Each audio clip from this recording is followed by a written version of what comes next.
With us, all Manipur Social Information and Development Samas, Nupi Samas, Apunba, all Manipur Tamisimi, Apunba, Nupi Look Tamisimi, Amadi, Irei Park Inad Salura, Luina Sirol, Isal, Look Abunsina,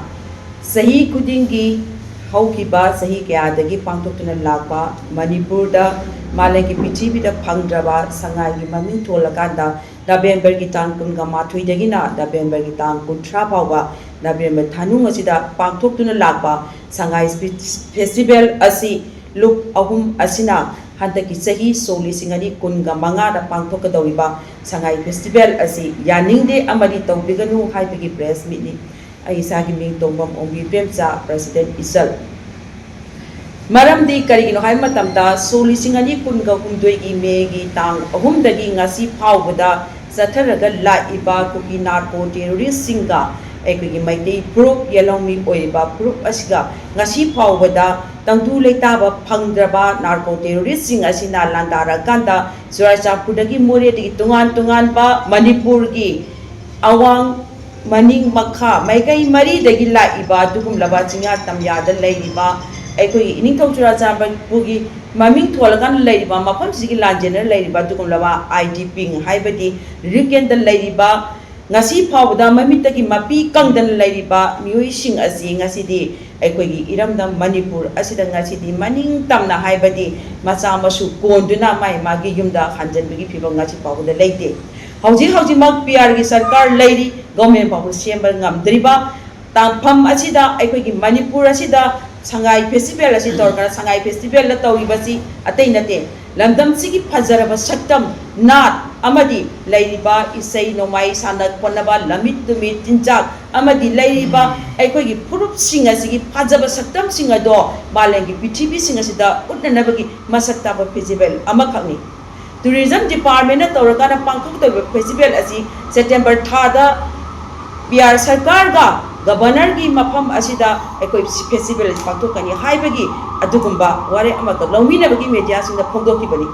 Madumak Akwai London City Tourism Department Ladiba Asisu Asunba Haina Haibadi Ladiba Hoji Kangkung Saidaga Leba Mamita Mapikang Diba IDP Sing Ladiba Amadi Nesne Highways in the Nasi Freeman Tauba Ngamdriba Equina Nasi Prup Chaba Gableba Maiti Equi Zati Equina Kango Prup Equina Chengai Lala Zapangam Diba Malinda Jiri Zapomatanda Equi Katema Vidi Power Zapangam Diba Zambangam Diba Mure Zambangam Diba Asikum Laba Sangani Haibagi Haimadi Akwegi pre movement Asi National Highway Sinda Lady Haibagi Laptopul Lega Sungasi Pop the Tabak in the Pantuk the Banamaram or Raganda Asikum La Pibam Singasida Equina Sangagi Festival Asi Harau Tayaba Santi Oiba Kangup Singsigi Nungsina Bagi Utpagetumba Tauram Ado Madu Matam Zadi Haina Akoi look Agumasuna Laute Madamaduna Tauraiba Handaki Sangai Festival Asi Equai IDP Kanguna Sumachito, Viganu Haibege Tukum Laba, Waron Tokabani, Kokomina Tokabani. Makoina Tokibadu, Equina support Togo Oina, Haiba, Equini Bishamas, Tamising me, Ichalna, Lakajiba Sangai Festival Asi, Equigi, PR Sarkana Amadi Tourism Department, Garigumba, November Gitan Kungamatu, Amadi Tang Kuntrasida, Toropataragadi, Masida Patan the Tolakpa, Amadi, Lamdam Sida, Equigi,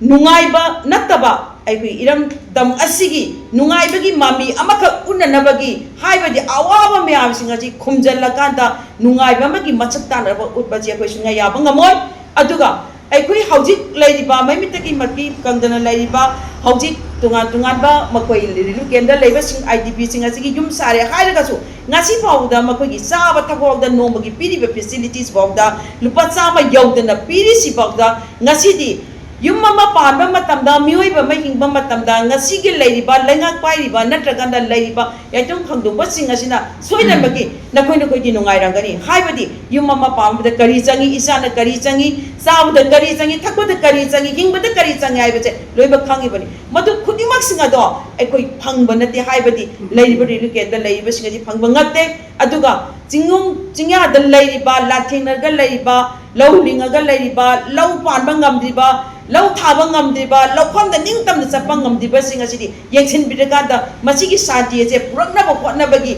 Wang with the Machine and Namdaganda, namjinlaga thamaganda masi kutima singase free movement yare mari kutima singase phangle haiba utnanabagi asikum laba festival ama pangthor pa haiba se aikoida condemn tawi tawbiganu maduda tawrpa patane da kudemak ngasi gi PR sarkar amadi tourism department pubigadani haiba se look ahungi maikedi thambaga loinana tawbiganu haiba sima amuka hanasu haijari ngela tawdori na harau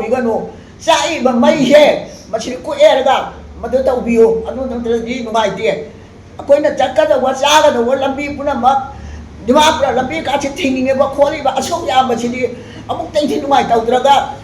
kaptra lai ba ayam he ma ka mai na ngela tawdoi no tawoi ya roi tawbi ka no kawan na hai jali lili ke da lai ba che Kadakana sa hangin ay yung wala sa akin mga mani. Lilikian ka lang yung sila. Masipatan na lang ka dito ubiyo. Ano na dito ubiyo ka no ayan sila.